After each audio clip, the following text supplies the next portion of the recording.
Suatu malam setelah tarawih, ia bermimpi aneh. Dalam mimpinya, potongan buah busuk berubah menjadi belatung yang keluar dari mangkuk es buah. Orang-orang berteriak marah padanya. Ia terbangun dengan napas tersengal dan tubuh berkeringat. Itu cuma mimpi, katanya mencoba menenangkan diri. Assalamualaikum warahmatullahi wabarakatuh. Halo sahabat semua, semoga kita selalu dalam lindungan Allah SWT, terutama di bulan suci Ramadan yang penuh berkah ini. Semoga kisah yang akan disampaikan menjadi pelajaran berharga bagi kita semua. Di sebuah kampung kecil, hiduplah seorang ibu bernama Bu Ratna. Setiap bulan Ramadan, ia berjualan es buah di depan rumahnya. Lapaknya sederhana, hanya meja kayu, termos besar berisi es, dan wadah-wadah plastik penuh potongan buah berwarna-warni. Setiap sore menjelang maghrib, pembeli berbondong-bondong datang untuk membeli takjil berbuka. Namun, di balik kesegaran yang terlihat, ada rahasia yang disembunyikan Bu Ratna. Untuk menghemat modal dan meraup keuntungan lebih besar, ia membeli buah-buahan yang sudah hampir busuk di pasar dengan harga sangat murah. Bagian yang terlihat rusak memang ia potong dan buang, tetapi sisa buahnya tetap ia campur dengan sirup dan susu agar aroma asamnya tersamarkan. Ah, tidak apa-apa, mereka tidak akan tahu, gumamnya dalam hati. Ia tahu perbuatannya salah. Ramadan seharusnya menjadi bulan kejujuran dan keberkahan, tetapi Bu Ratna justru memilih jalan curang. Setiap uang yang masuk ke kotak kayunya membuatnya merasa puas, tanpa memikirkan kesehatan orang-orang yang mempercayainya.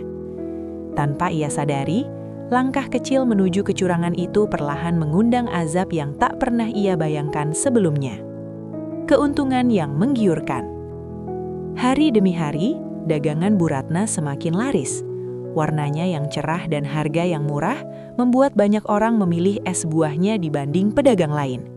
Anak-anak kecil, para pekerja, hingga ibu-ibu yang hendak berbuka puasa rutin membeli dagangannya. Uang yang ia dapatkan meningkat drastis dibanding Ramadan sebelumnya.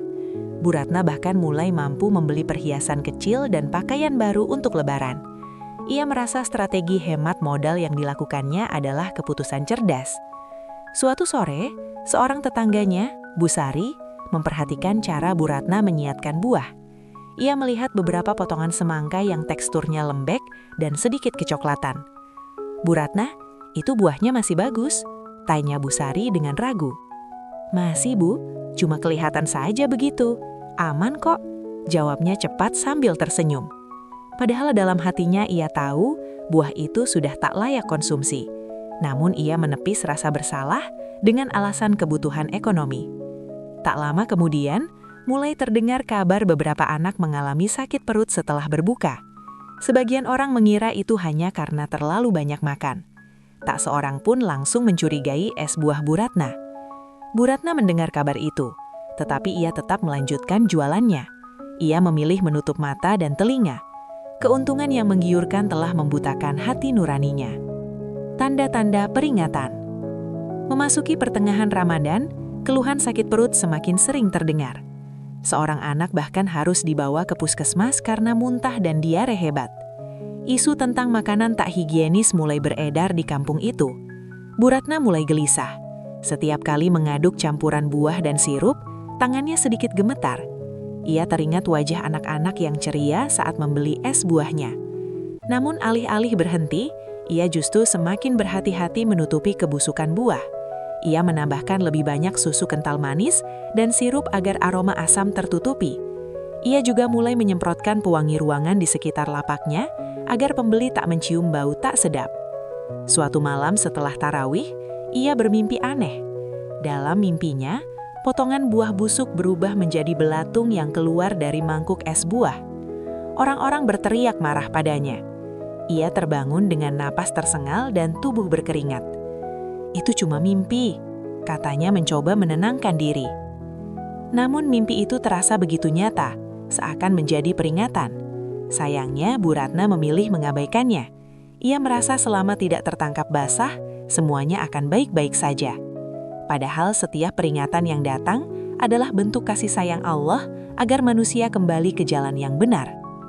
Musibah yang mendekat. Suatu sore menjelang berbuka, pembeli tetap ramai. Bu Ratna sibuk melayani pesanan. Di tengah kesibukan itu, tiba-tiba ia merasakan pusing yang luar biasa. Pandangannya berkunang-kunang. Ia mencoba bertahan, mengira hanya kelelahan. Namun tak lama kemudian, perutnya melilit hebat. Ia berlari ke dalam rumah dan muntah-muntah tanpa berhenti. Anehnya, muntahannya berbau sangat asam, persis seperti buah busuk yang biasa ia campurkan. Tubuhnya lemas, ia terbaring di lantai dapur, tak mampu berdiri. Tetangga yang mendengar keributan segera datang menolong dan membawanya ke klinik. Dokter mengatakan ia mengalami keracunan makanan cukup parah. Bu Ratna terdiam. Dalam hatinya ia tahu penyebabnya bukan sekedar makanan biasa. Selama beberapa hari ia dirawat. Lapaknya tutup. Orang-orang mulai membicarakan kemungkinan es buahnya menjadi sumber penyakit yang menyebar. Di ranjang perawatan, Bu Ratna teringat mimpinya. Kini rasa sakit itu terasa seperti balasan kecil dari apa yang telah ia lakukan. Hatinya mulai diliputi penyesalan, tetapi azab belum berhenti di situ. Terbukanya kebohongan. Setelah kondisinya membaik, Bu Ratna pulang ke rumah.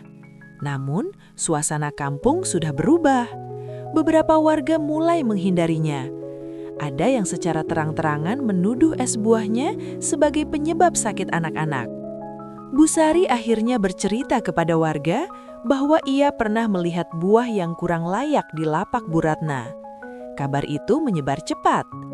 Suatu sore, beberapa warga mendatanginya dan meminta penjelasan. Bu Ratna tak mampu lagi berbohong. Dengan suara gemetar, ia mengakui bahwa ia memang membeli buah hampir busuk untuk menghemat biaya. Suasana menjadi hening. Rasa kecewa tergambar jelas di wajah mereka. Kepercayaan yang selama ini diberikan ternyata dikhianati. Malam itu, Bu Ratna menangis terseduh-seduh. Ia menyadari uang yang ia kumpulkan tak membawa keberkahan, justru mendatangkan aib dan rasa malu. Azab bukan hanya sakit fisik, tetapi juga hilangnya kepercayaan dan kehormatan di mata sesama. Penyesalan yang terlambat. Hari-hari berikutnya terasa berat. Tak ada lagi pembeli yang datang. Meja kayu tempat ia biasa berjualan kini kosong berdebu. Setiap kali mendengar suara azan maghrib, hatinya terasa teriris. Dulu ia sibuk menghitung uang. Kini ia hanya bisa menangis dalam doa. Ia mencoba meminta maaf kepada para orang tua anak yang sakit. Sebagian memaafkan, sebagian masih menyimpan kecewa. Bu Ratna sadar, luka kepercayaan tidak mudah sembuh. Tubuhnya pun belum sepenuhnya pulih. Ia sering merasakan mual dan sakit perut, seolah mengingatkannya pada kesalahan sendiri. Taubat yang tulus.